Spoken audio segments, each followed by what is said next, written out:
Hallöchen ihr Lieben und herzlich willkommen zurück zu einer neuen Anleitung von mir für euch. Für diesen wunderschönen gelben Fledermauspulli benötigen wir zuallererst unseren Hüftumfang.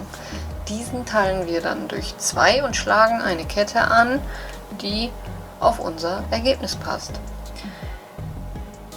Danach zählt ihr die Maschen und diese sollten teilbar durch 6 plus 1 sein.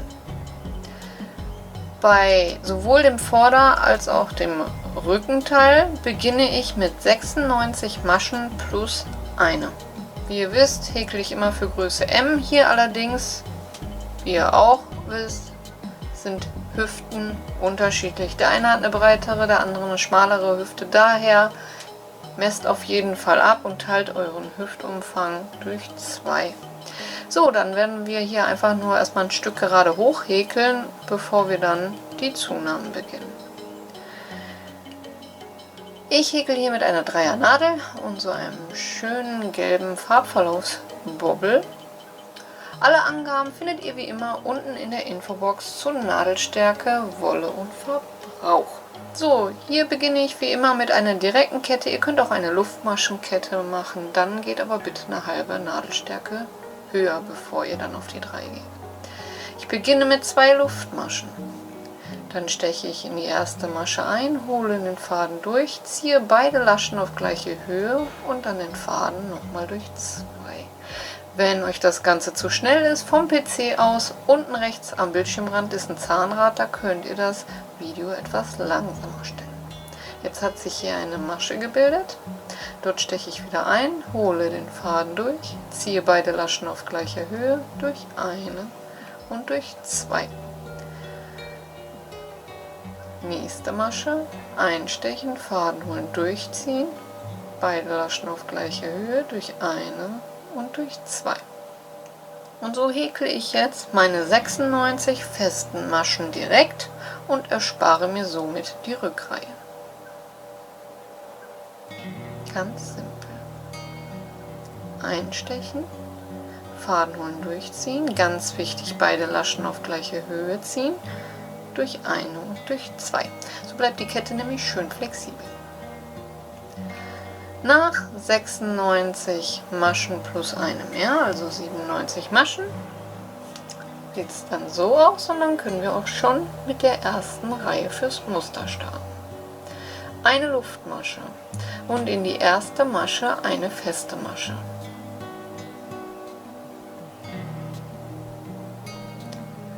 Dann setzen wir uns den Marker.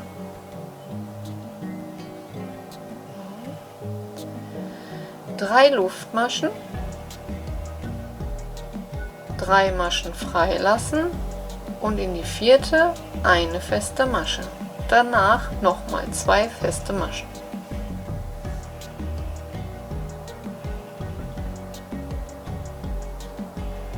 Drei Luftmaschen, 3 Maschen freilassen und ab der vierten Masche wieder 3 feste Maschen.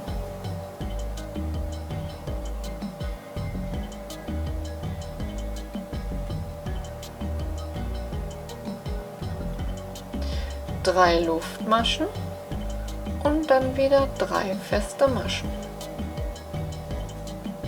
Und so häkeln wir jetzt die ganze Reihe, ganz easy, immer im Wechsel.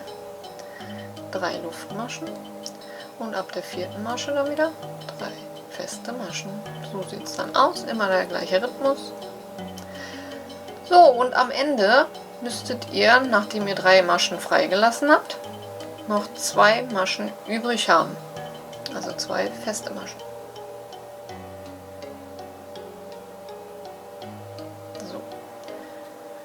Denn hier, die Seite muss genauso sein wie diese. Hier haben wir die Luftmasche und eine feste Masche. Und da am Ende haben wir 2 feste Maschen. Und dann können wir jetzt zur nächsten Reihe kommen. Für die nächste Reihe wieder eine Luftmasche. In die erste Masche eine feste Masche. Marker am besten wieder setzen.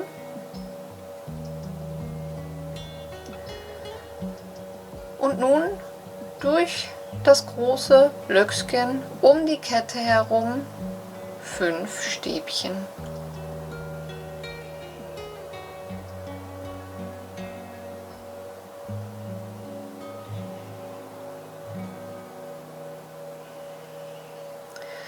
Danach eine feste Masche in die mittlere feste Masche der Vorreihe. Nun wieder um die Kette 5 Stäbchen.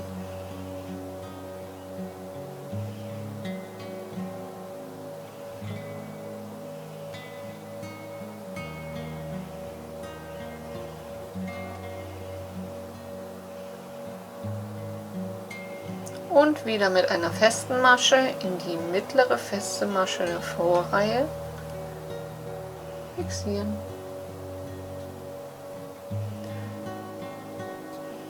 Und wieder um die Kette 5 Stäbchen.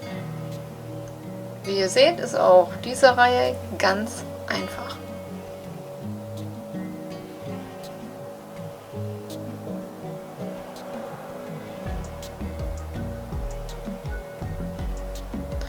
Und wieder mit einer festen Masche in die mittlere feste Masche fixieren.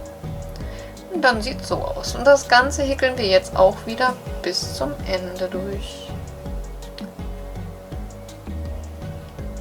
So, am Ende angekommen, nochmal 5 Stäbchen um die letzte Kette.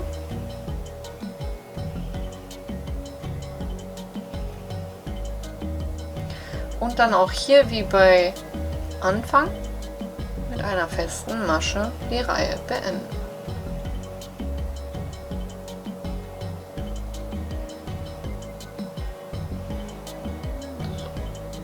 Das war die zweite Reihe vom Muster.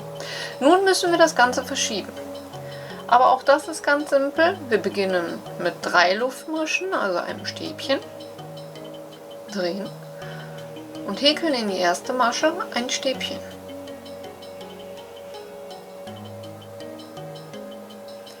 Danach machen wir eine Luftmasche, denn wir brauchen jetzt einen halben Fächer nur. So, und dann häkeln wir in die Mitte des Fächers über die 3 mittleren Stäbchen jeweils eine feste Masche.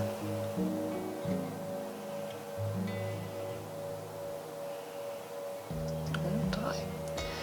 Dann wieder 3 Luftmaschen.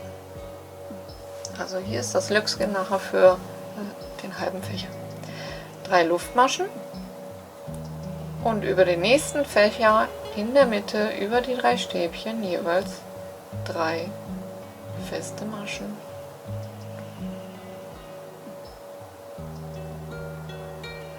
Drei Luftmaschen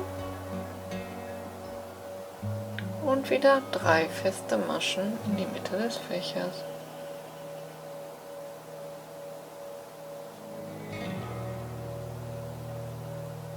Auch wieder eine ganz einfache Reihe. Das Muster sieht etwas kompliziert aus, ist aber, wie ihr seht, ganz simpel. Und so häkeln wir auch jetzt wieder bis zum Ende. So, am Ende, wie am Anfang, schließen, und zwar nur eine Luftmasche. Dann häkeln wir ein Stäbchen in die vorletzte und nochmal ein Stäbchen in die letzte Masche. Damit wir auch hier das Ganze wie am Anfang haben.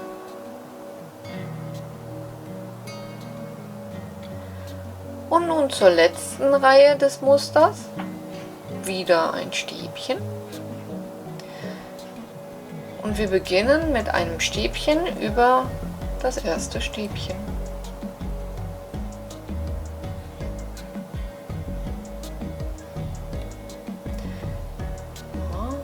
Setzen.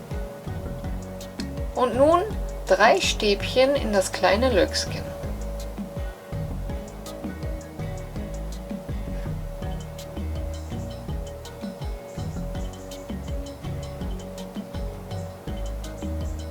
Und dann wie gehabt in die mittlere feste Masche eine feste Masche. Und ab hier geht es weiter wie bei den anderen großen Löchern 5 Stäbchen um die Kette herum. Danach mit einer festen Masche wieder in die mittlere feste Masche der Vorreihe fixieren.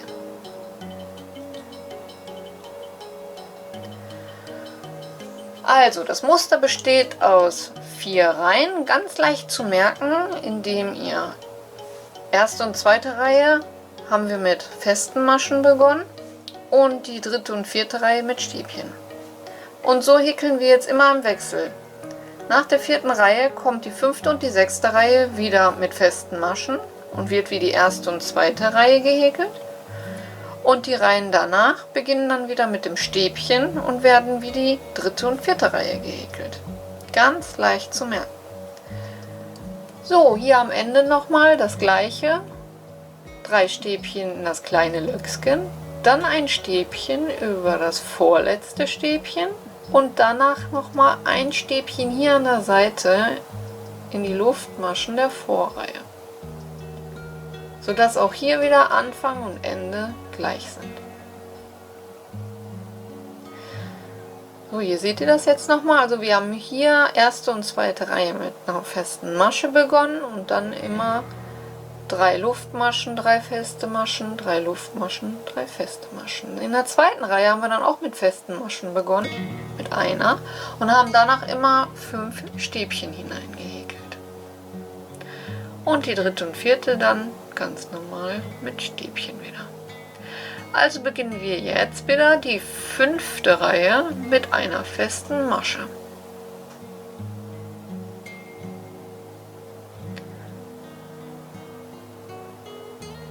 Luftmaschen und häkeln hier jetzt wieder in die mittleren unsere festen Maschen.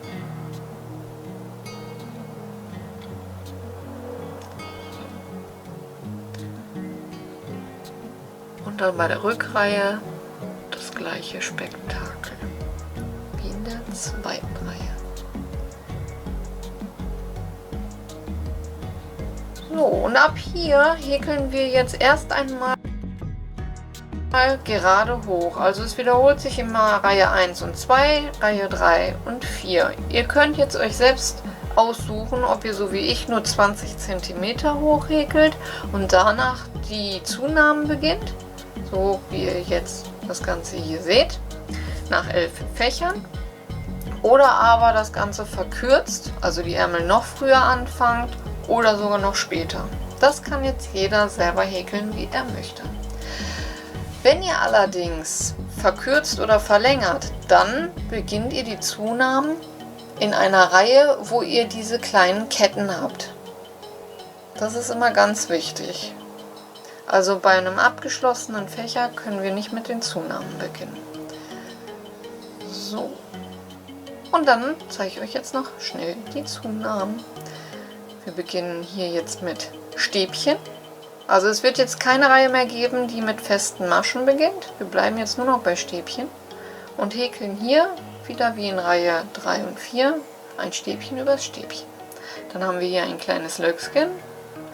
Dort häkeln wir allerdings anstatt 3 Stäbchen 5 Stäbchen hinein und haben somit unsere Zunahme.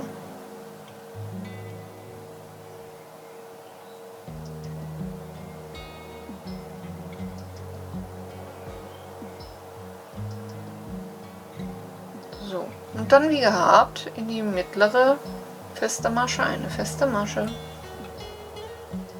Und da sieht man es ganz schön, dass es schon gut zur Seite weggeht.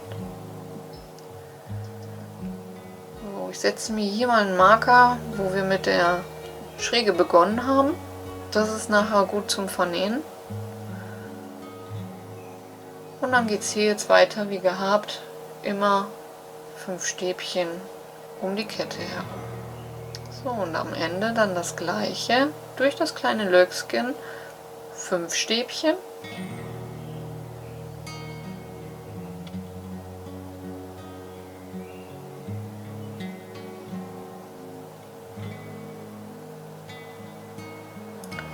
Dann ein Stäbchen über das vorletzte Stäbchen und nochmal ein Stäbchen seitlich in die Maschen der Vorreihe, damit auch hier wieder Anfang und Ende gleich gehäkelt sind. Und auch hier setze ich mir dann auf der Seite den Marker. So. Die nächste Reihe beginnt wieder mit einem Stäbchen, denn wie gesagt, die festen Maschen fallen aus.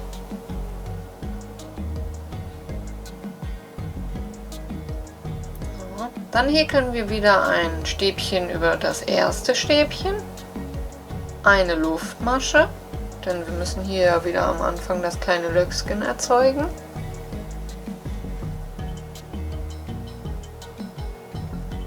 Und danach wieder die 3 festen Maschen in die Mitte des Fächers.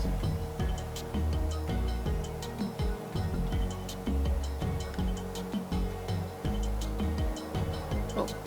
Und so häkelt ihr dann auch wieder Anfang und Ende. Danach wieder, wie hier, ein Stäbchen übers Stäbchen und 5 Stäbchen in das kleine Löckchen. Und so wird sich dann Reihe für Reihe euer Fledi immer mehr erweitern. So, und hier könnt ihr jetzt häkeln, so lang wie ihr die Arme haben wollt und so lang wie ihr den Pullover haben wollt. Ich habe jetzt hier 20 cm gerade hochgehäkelt mit 11 Fächern und danach 22 Fächer gehäkelt und ca. 32 cm Höhe. Der Fledermauspulli hat somit eine Gesamtlänge jetzt oder Breite von 1 Meter und eine Länge von 52. Aber ich mache auch nachher noch ein Bündchen dran. Das kann dann jeder für sich selbst entscheiden. Jo.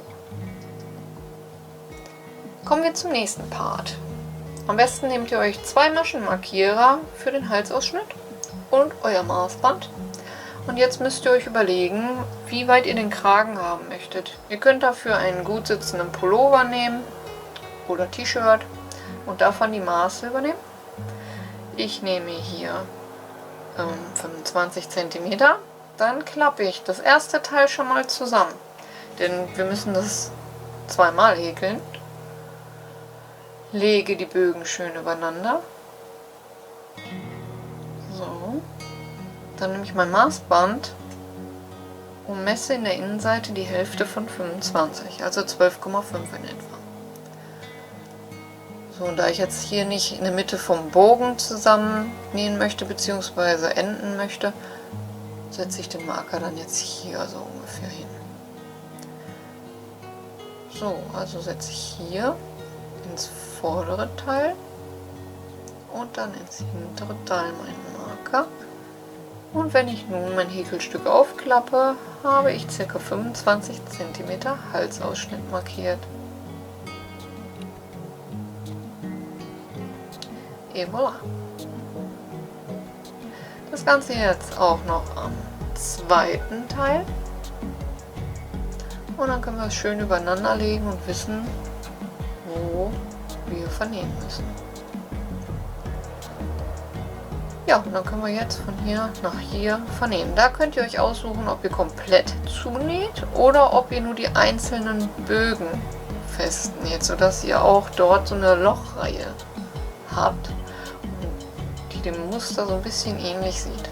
Ja, und danach hier noch an der Seite hoch.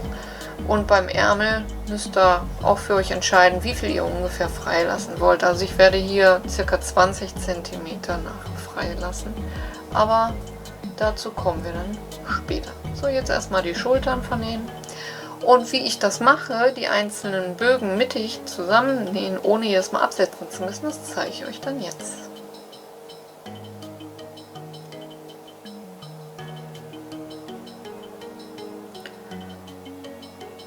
Ich beginne am äußeren Rand und fixiere hier erst einmal direkt am Rand den Faden. So.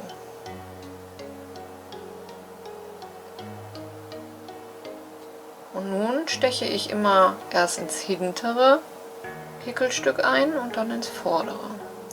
Hier gehe ich erst einmal hoch zur Mitte des ersten Bogens. Und dann gehen wir ungefähr mittig vom vorderen Häkelstück ins hintere Häkelstück. So, das Ganze fixiere ich zweimal.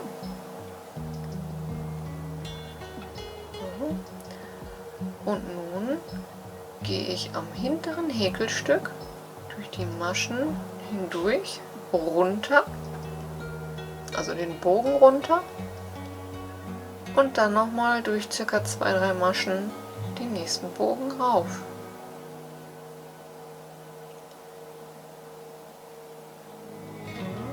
Und dann gehe ich hier auch wieder in der Mitte des Bogens, lege Bogen auf Bogen, fixiere auch hier wieder beide Seiten zweimal.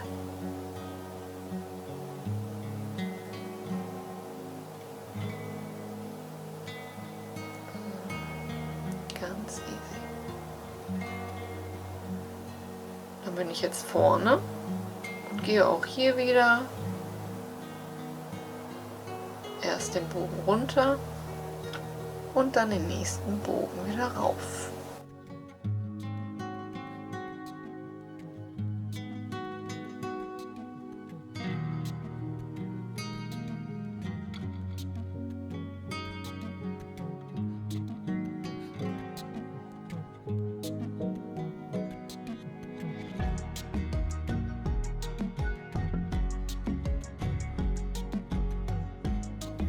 Und hier beende ich dann die Reihe in der Mitte des Bogens, kurz vor dem Marker.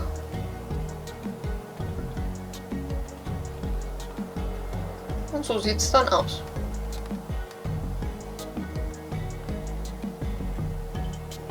Indem wir auch hier so eine kleine Lochreihe erzeugt haben. So, und hier lege ich jetzt seitlich auch wieder alles schön übereinander. Nehme mein Maßband und messe mir dann ungefähr 20 cm ab. Das sind in etwa 10 Fächer.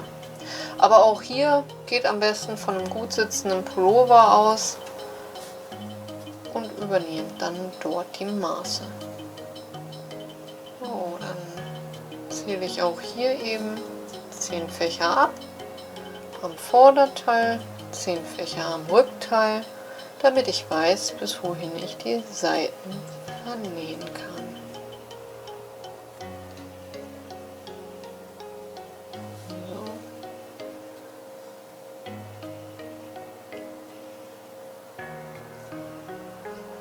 So. Oder ihr nehmt euch jemanden zu Hilfe, zieht den Fletti kurz über und der soll euch dann die Ärmel fixieren. Das ist natürlich die einfachste Variante. So, und jetzt können wir hier an der Seite bis hoch zu unseren Ärmeln komplett zunähen.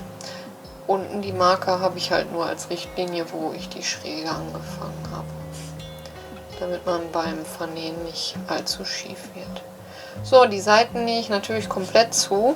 Dazu nehme ich den Couchstich. Gehe dann immer einen halben Zentimeter am vorderen Häkelstück durch, dann lege ich den Faden rüber, dann einen halben Zentimeter am hinteren Häkelstück, dann lege ich den Faden wieder über zum vorderen und wieder einen halben Zentimeter.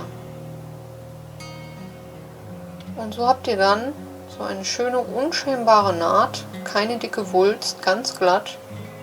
Und halten tut es auch sehr gut. Ja, so sieht unser Rohpulli aus. Wenn ihr das natürlich toll findet, könnt ihr das auch so lassen. Ansonsten können wir jetzt noch unsere Bündchen häkeln, sowohl unten an den Ärmeln und am Kragen. Ich zeige euch das Bündchen am unteren Bereich des Pullis und genau so häkle ich es auch dann an den Ärmeln und am Kragen. Fixiere den Faden unten und häkel zuallererst eine Reihe mit Stäbchen.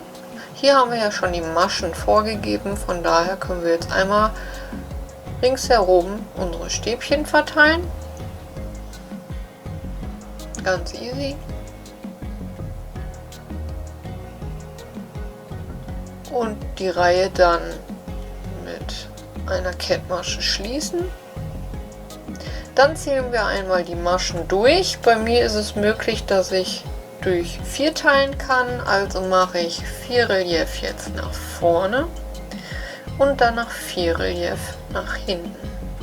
Solltet ihr anders auskommen, könnt ihr entweder 1-2 Stäbchen wegmogeln oder halt nur 3 Relief nach vorne, 3 Relief nach hinten, 2, 2 oder 1, 2, 1, 1.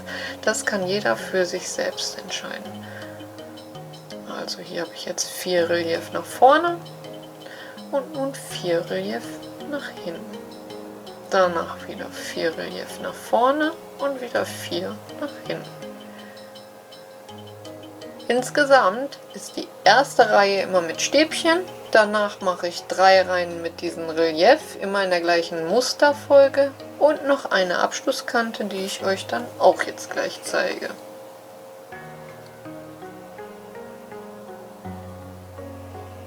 Die gleiche Reihenanzahl nehme ich dann auch für die Ärmel und für den Kragen. Bei den Ärmeln allerdings an der Spitze 5 Stäbchen häkeln, also die erste Reihe, die ja nur aus Stäbchen besteht, da häkel ich dann 5 Stäbchen in die Spitze, damit dann die Rundung schön bleibt. Ja, und so sieht es dann aus nach 3 Reihen mit Reliefstäbchen. Und jetzt kommen wir noch zur Abschlusskante. Da mache ich immer gerne meine verdrehte. Ein bisschen fummelig, so. Dann setze ich mir direkt hier den Marker, wenn man das Ende nachher schlecht sieht. Dazu ganz normal einstechen, die Laschen etwas hochziehen, nach hinten verdrehen und abmaschen. Einstechen, verdrehen und abmaschen. Einstechen, holen, Laschen nach oben ziehen, verdrehen und abmaschen. Ihr bekommt irgendwann ein Gefühl dafür, wie weit ihr die beiden Laschen hochziehen müsst, um vernünftig abhäkeln zu können. Am Anfang etwas fummelig, aber ich finde den Rand einfach schön und schlicht.